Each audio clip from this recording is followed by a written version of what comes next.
বাংলাদেশ এবং উনি chairman paediatric nephrology বিভাগ বাংলাদেশ মেডিকেল ইউনিভার্সিটি।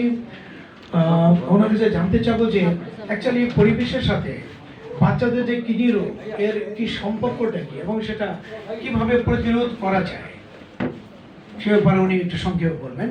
পাশাপাশি বলে রাখি যে আমাদের এই প্রোগ্রামটা কিন্তু লাইভ সোশ্যাল মিডিয়াতে টেলিকাস্ট হচ্ছে, কাজে একটু স্পেসিফিক একটা শর্ট সবার কাছ থেকে আমরা বক্তব্য আশা করব।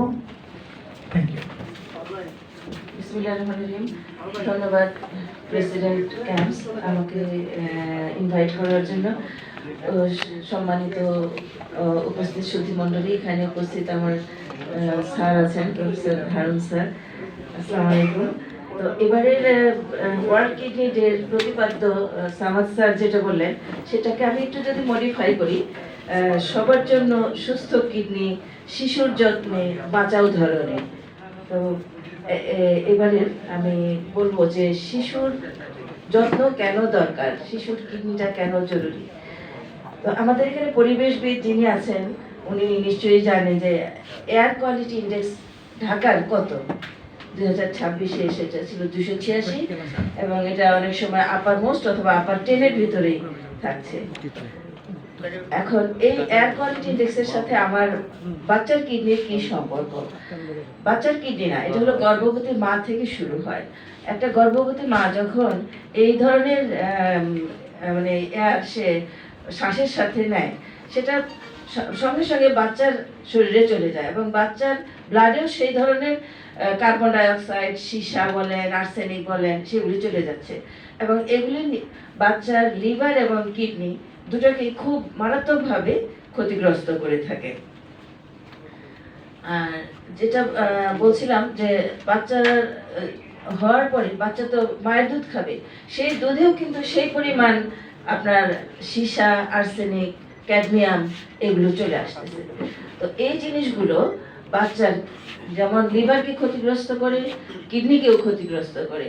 তো আমরা যে সমস্ত কিডনি রোগী আমরা পেয়ে থাকি, দেখি যে ছোট বাচ্চা কিন্তু ক্রিয়েটিনিন অনেক হাই, অনেক সময় আমরা কোনো কারণই খুঁজে পাই না। হয়তো সেগুলো ওই তার গর্ভাবস্থায় মায়ের ব্লাডে যে আর্সেনিক, সীসা এগুলি ছিল, এটারই ইফেক্ট হতে পারে। তো এখন আমি যেটা বলবো যে আমাদের শিশুর এবং মায়ের যত্ন দরকার। আমাদের শিশু আমরা যতটা পারি তাদেরকে প্রাকৃতিক পরিবেশে রাখবো এবং যতটা পারি তাদের খাবার, তাদের পানীয় আমরা করবো। এটা গভর্নমেন্ট লেভেল থেকেও আমরা করতে পারি। আচ্ছা, বাচ্চা যখন হয়ে গেল, বাচ্চা বড় হবে, তো বাচ্চারা যে পরিমাণ বাতাস নেয় সেটা কিন্তু বড়দের চেয়ে অনেক বেশি, অক্সিজেনের ডিমান্ড অনেক বেশি বাচ্চাদের, এবং বাচ্চাদের পানির দরকারও অনেক বেশি বড়দের চেয়ে। আপনারা চিন্তা করেন একটা ছোট্ট চারা গাছের যে পরিমাণ যত্ন দরকার, এবং এটা যেমন বৈশ্বিক যে পরিবেশের যে চেঞ্জের জন্য যে যতটা ক্ষতিগ্রস্ত হবে, বড় গাছ কিন্তু অতটা হয় না। হ্যাঁ, তো এই চারা গাছকে আপনি তুলনা করেন আমাদের শিশুর সাথে, একটা শিশুর অনেক বেশি যত্ন দরকার। একটা শিশু যখন ডায়রিয়া আক্রান্ত হবে তার যত তাড়াতাড়ি ডিহাইড্রেশন হবে, বড়রা অতটা হয় না। এবং একটা বাচ্চা ডিহাইড্রেশন হলে, একটা বড় যখন ডিহাইড্রেশন হবে সে পানি নিয়ে খেতে পারে, বাচ্চার সেই অ্যাবিলিটি নাই সে যে একটা পানি চাবে। তাই এই যে ডিহাইড্রেশন থেকে বাচ্চাদের কিডনি কিন্তু খুব তাড়াতাড়ি আক্রান্ত হয়, এবং বারবার যদি ডিহাইড্রেশন হয়ে কিডনি আক্রান্ত হয় তাহলে এটা পরবর্তীতে ক্রনিক কিডনি ডিজিজ মানে দীর্ঘস্থায়ী কিডনি ফেইলিউরে চলে যায়।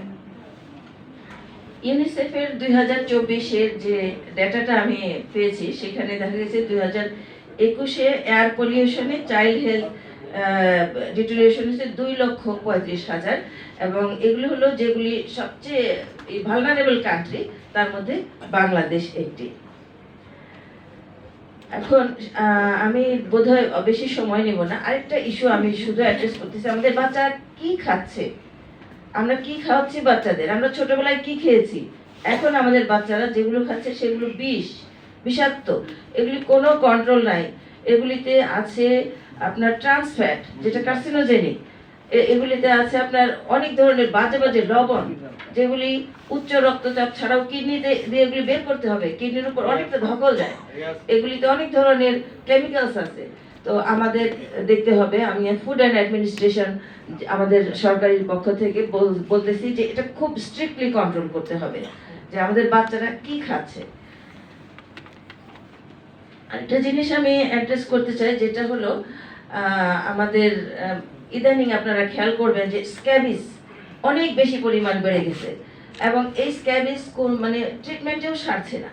এই স্ক্যাবিসের সেকেন্ডারি ইফেক্ট, স্ক্যাবিড ইনফেকশন হলে সেই কিডনি অ্যাফেক্টেড হয়, গ্লোমেরুলোনেফ্রাইটিস বলে। এবং এই গ্লোমেরুলোনেফ্রাইটিস অনেক ক্ষেত্রেই মানে দীর্ঘস্থায়ী কিডনি বিকলের একটা কারণ। তাই আমি বলবো সরকারের পক্ষ থেকে, এবং এই স্ক্যাবিসকে কিভাবে, স্ট্রেনটা কেন নির্মূল হচ্ছে না, কেন ওষুধে কাজ করছে না, এই দিকে একটু দৃষ্টি দেওয়ার জন্য। আপনারা বলছেন যে আমরা সামনের 50 বছরে 3 ডিগ্রি 4 ডিগ্রি সেন্টিগ্রেড টেম্পারেচার বেড়ে যাবে। তো আমরা থাকবো না, কিন্তু আমাদের শিশুরা থাকবে। তারা এই মানে গরমে মানে বৈশ্বিক এই আচরণের সাথে তাদেরকে যুদ্ধ করে যেতে হবে। তো আমি আর বেশি সময় নিব না। এখন আমি দু একটা কথা বলবো, যেটা হলো আমাদের নগরায়ন কমাতে হবে, ডিসেন্ট্রালাইজেশন। আমাদের স্কুল কেন সব ঢাকায়, ভালো ভালো স্কুল, কোনো স্ট্রাকচার নাই, খেলাধুলার জায়গা নাই, শুধু স্কুলের পর স্কুল হয়ে যাচ্ছে গৃহবন্দী, বাচ্চাদের খেলার জায়গা নেই। তো এটাকে ডিসেন্ট্রালাইজ করলে আমাদের বাচ্চাগুলি অনেকাংশেই সুস্থ থাকবে। তারপর আমাদের বাচ্চাদের আরেকটা হলো, যেহেতু খেলতে পারছে না, তারা স্ক্রিন টাইম, তারা অনেকটা সময় মোবাইল, তারপরে আইপ্যাড এগুলি নিয়ে ব্যস্ত থাকে, সেই জন্য ওরা মানে খেলাধুলাও করে না, ওদের স্বাস্থ্যের মারাত্মক অবনতি ঘটতেছে। তারা এই বয়সেই তাদের ডায়াবেটিস এবং হাইপারটেনশন হয়ে কিডনি রোগ হয়ে যাচ্ছে। তো আমি সবাইকে আহ্বান জানাবো, গভর্নমেন্ট লেভেল থেকে এয়ার পলিউশন যেন কমানো হয়, আমাদের গর্ভবতী মা এবং বাচ্চাদের দিকে যেন খেয়াল রাখা হয়, বাচ্চাদের হেলদি লাইফস্টাইলের জন্য ওদের স্কুলের খেলার মাঠ লাগলে স্কুল ডিসেন্ট্রালাইজ করা হোক, খেলার মাঠ করা হয়, এবং তারা যাতে সুস্থ সবলভাবে বেড়ে ওঠে, আমি এই আশা করব। আসসালামু আলাইকুম, ধন্যবাদ। ধন্যবাদ আপনাকে অনেক মূল্যবান এবং তথ্যমূলক বক্তৃতা দেওয়ার জন্য, এবং বিশেষ করে যে খাদ্যের ব্যাপারে, বাচ্চাদের হেলদি ফুড যেটা, সে ব্যাপারে প্র্যাকটিস করা, মাঠে ঘাটে খেলাধুলা করা, বিশেষ করে মোবাইলে চোখ না রাখা, ডিসেন্ট্রালাইজেশন স্কুল। আশা করি যারা নীতি নির্ধারক তারা এই ব্যাপারে সচেতন হবেন এবং ব্যবস্থা নেবেন।